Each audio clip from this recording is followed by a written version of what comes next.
नमस्कार, आपका स्वागत है। हमारे रोजमर्रा के जीवन की कुछ बातें ऐसी होती हैं जो हमें कुछ सामान्य सी लगती हैं। हम उन बातों को बस एक रूटीन करते ही जाते हैं, लेकिन उनके पीछे शास्त्र को समझने की कोशिश भी नहीं करते। यदि गहराई से देखेंगे तो पाएंगे हमारे पूर्वजों ने हम पर जितने भी संस्कार किए हैं या हमें जो भी जितनी आदतें डाली हैं, वे सभी हमारे लिए बहुत ही लाभदायक होती हैं। नहाना हमारे लिए रोजमर्रा का बहुत ही जरूरी काम होता है और नहाने से हमारे होने वाले फायदों से हम सभी वाकिफ हैं। शास्त्रों के अनुसार भी नहाना एक महत्वपूर्ण और उत्तम कार्य होता है, लेकिन क्या आपको पता है कि नहाने का एक सही समय और सही तरीका होता है। हम अपनी इच्छा और सुविधा के अनुसार दिन में किसी भी समय नहा लेते हैं, लेकिन यह हमारी आदत बहुत ही गलत होती है। इससे फायदे कम और नुकसान ज्यादा होते हैं। हमारे महान शास्त्रों में से एक गरुड़ पुराण में हमारे जीवन की प्रत्येक छोटी बड़ी बात का उल्लेख किया गया है और जीवन मृत्यु तथा स्वर्ग नरक के साथ ही धर्म, व्यवहारिक ज्ञान, संस्कार, आचरण, व्यवहार इत्यादि के विषय में भी बहुत कुछ बताया गया है। आज हम जानेंगे गरुड़ पुराण के अनुसार नहाने के लिए कौन सा समय उत्तम होता है, स्नान कितने प्रकार के होते हैं और उनके क्या लाभ हैं और क्या हानियां हैं।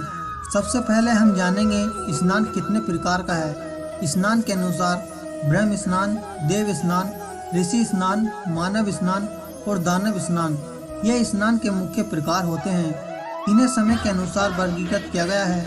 गरुड़ पुराण के अनुसार ब्रह्म मुहूर्त में किए जाने वाले स्नान को सर्वश्रेष्ठ माना गया है। ब्रह्म मुहूर्त यानी रात्रि का अंतिम पहर और सूर्य उदय से ठीक 1.5 या 2 घंटे पहले का समय, यानी कि साधारण सुबह 4 से 5:30 बजे तक का समय शास्त्र में समय दिन का सर्वश्रेष्ठ माना गया, क्योंकि इस समय वातावरण में अद्भुत और चमत्कारी ऊर्जा व्याप्त होती है, क्योंकि यह समय देवताओं का समय होता है। इस तरह देवताओं का स्मरण करते हुए ब्रह्म मुहूर्त में किए जाने वाले स्नान को सर्वश्रेष्ठ स्नान कहा गया है। इस समय स्नान करने से और स्नान के तुरंत बाद सूर्य देवता को अर्घ देने से हमारे जीवन में सुख, समृद्धि और शांति आती है।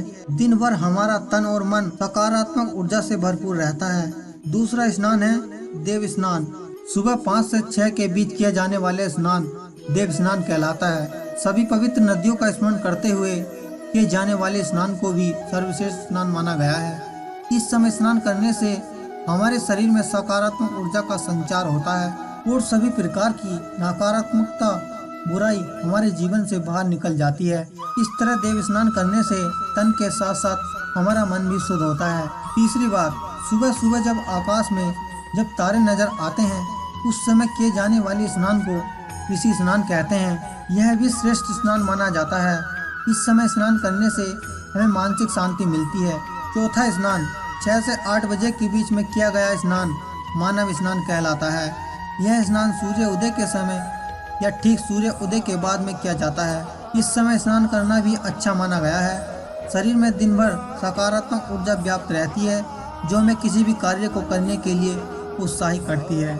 पांचवा स्नान सुबह 8 बजे के बाद स्नान करना हमारे शास्त्रों में सही नहीं माना गया है। इस समय वातावरण में व्याप्त देवी शक्ति बहुत ही कम हो जाती है, इसलिए मनुष्य में उत्साह और ऊर्जा की कमी दिखाई देती है, जिससे वह दिन भर अलग ही इसका अनुभव करता है। पूरे दिन शरीर में सुस्ती रहती है और किसी भी काम में मन नहीं लगता है। इसलिए सुबह 8 बजे के बाद कभी भी स्नान नहीं करना चाहिए। जो महिलाएं 8 बजे के बाद स्नान करती हैं, उनके जीवन में सदैव दुर्भाग्य बना रहता है और घर से सुख समृद्धि चली जाती है। छठा स्नान दानव स्नान। दोपहर 12 बजे के बाद किए जाने वाले स्नान को दानव स्नान कहते हैं। सूर्य के उदय के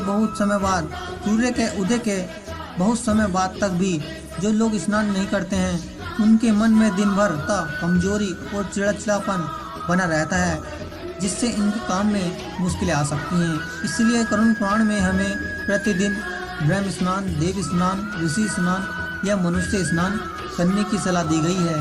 प्रतिदिन इस पवित्र समय पर जाकर स्नान करके ईश्वर की पूरी श्रद्धा से प्रार्थना और पूजा पाठ करने से तथा सूर्य देवता को अर्घ देने से हमारे तन के साथ साथ मन भी पवित्र और हमारी बहुत सी समस्याओं का समाधान हो जाता है। अब जानते हैं स्नान करते समय कौन सा मंत्र बोलना चाहिए। गंगे च यमुने च एवं गोदावरी सरस्वती नर्मदे सिंधु कावेरी जलस्मिन् सन्निधिं कुरु, यानी कि हे गंगा, यमुना, गोदावरी, सरस्वती सिंधु और कावरी, माँ मेरे स्नान करने के जल में कृपया आप सभी पधारिए। इस प्रकार इस मंत्र का जाप करते हुए स्नान करने से सभी प्रकार की नकारात्मकता, बुरी नजर, रोग, बीमारियां नष्ट हो जाती है और व्यक्ति जीवन में सुखी और समृद्ध रहता है। तो दोस्तों, यह थे स्नान के प्रकार। आप रोज कितने बजे स्नान करते हैं कमेंट में अवश्य जरूर बताएं। अगर वीडियो पसंद आए तो वीडियो को एक लाइक कर दीजिए एवं कमेंट बॉक्स में लिख दीजिए जय श्री कृष्ण।